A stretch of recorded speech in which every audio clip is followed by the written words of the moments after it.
네, 요즘은 아주 이제 건강하게 관리를 잘 하시는 분들은 80세가 넘어서도 일상생활이나 뭐 레저 생활을 하는데 전혀 문제가 없으신 분들도 굉장히 많습니다.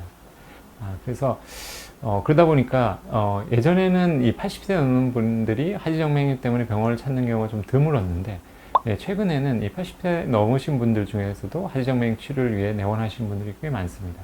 그래서 이런 분들은 어떻게 치료하는 게 좋을지에 대해서 좀 설명을 드리고자 합니다. 일단 그 첫 번째로 이 나이가 중요한 게 아니라 이 고령의 환자분들은 이 몸의 전신 상태, 특히 다리 쪽 근육의 상태가 굉장히 중요합니다. 젊어서부터 운동을 많이 하고 몸 관리를 잘해서 80세가 넘으셨는데도 불구하고 허벅지나 다리 쪽의 근육이 아주 튼튼하신 분들이 많습니다. 80세 넘으신 분들도. 이런 분들은 사실 하지정맥류 수술을 하셔도 큰 문제가 없습니다.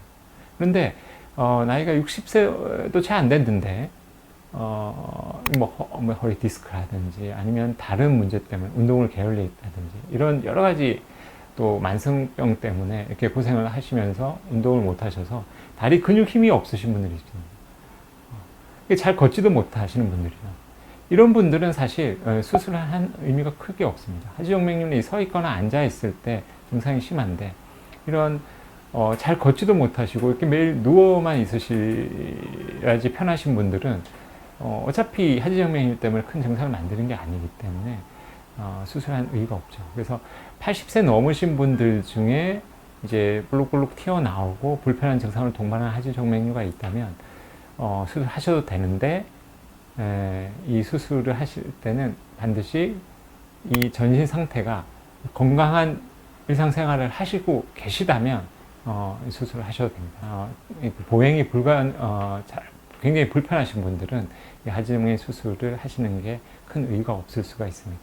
이렇게 이제 연세가 있으신 분들을 그럼 수술할 때 어떻게 수술을 해야 되느냐?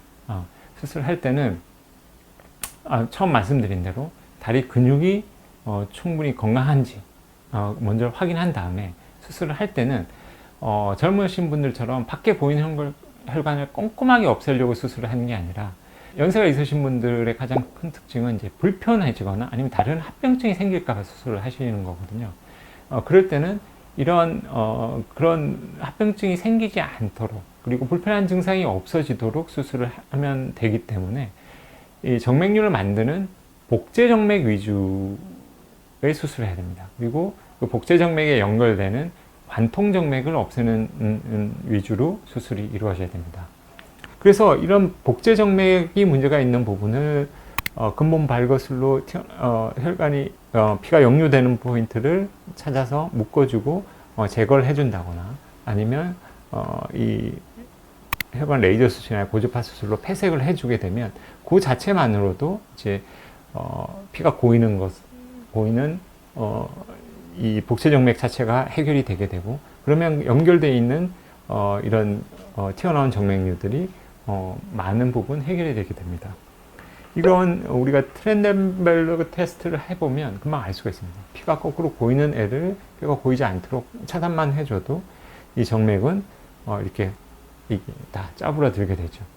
그렇기 때문에 복제정맥에 문제가 있는 부분만 해결해줘도 불편한 증상도 좋아지고 튀어나온 정맥류도 서서히 쭈그러들기 때문에 연세가 있으신 분들은 이런 걸 다 없애려고 하지 말고 복제정맥, 원인혈관, 그리고 거기에 연결되어 있는 관통정맥 위주로만 수술을 하셔도 됩니다.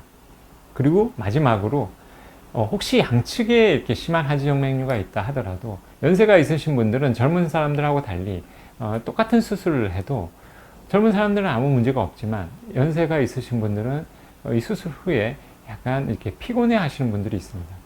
그렇기 때문에 아무래도 이제 체력이나 이런 것들이 젊은 사람들 같지 않기 때문에 그런 것 같은데요. 그래서 이렇게 양쪽이 심한 하지정맥류가 있으신 분들은 한쪽을 먼저 하고, 그 다음에 그쪽이 충분히 회복이 되고 큰 문제가 없을 때 나머지 쪽을 하는 게 좋을 것 같습니다. 그렇게 나눠서 해야지 지치지도 않고 이 수술이 이 일상적으로 하는 생활에 큰 영향을 주지도 않기 때문에 이 연세가 있으신 분들은 한정맥류가 양쪽이 심하더라도 한쪽씩 나눠서 하는 것이 꼭 바람직한 것 같습니다.